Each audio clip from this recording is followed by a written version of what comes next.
अस्सलाम वालेकुम वरहमतुल्लाह।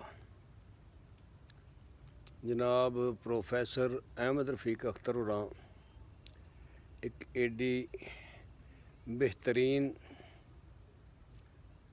मजबूत तो बहुत आला गल दसी। एक हदीस शरीफ की रवायत बयान करके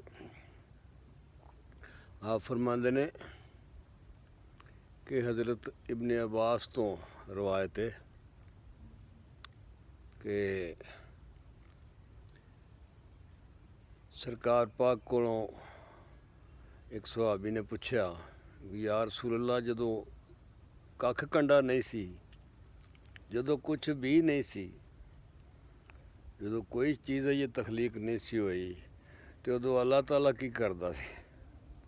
केड़ा स्वादला सवाल है कि जदों कख भी नहीं सी उदों अल्लाह पाक दी ज़ात पाक किस काम च मसरूफ सी। है ना काम दा सवाल।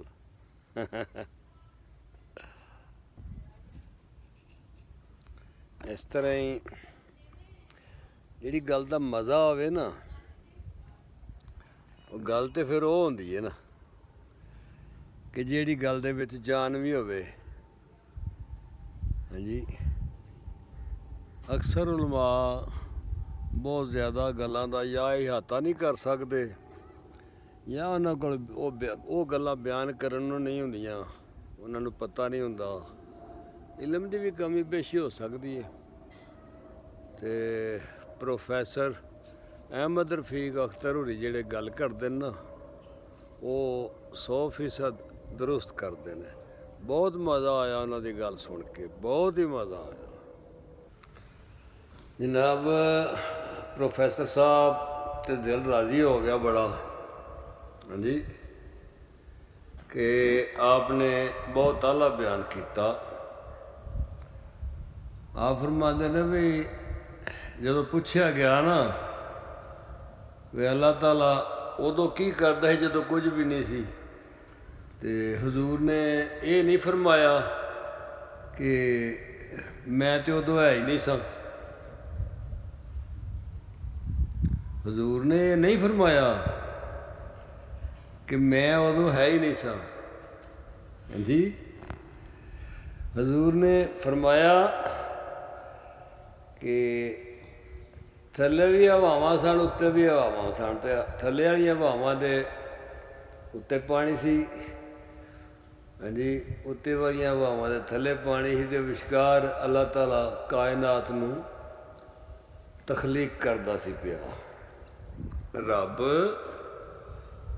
बना रहा सी सारियां मखलूकां नूं।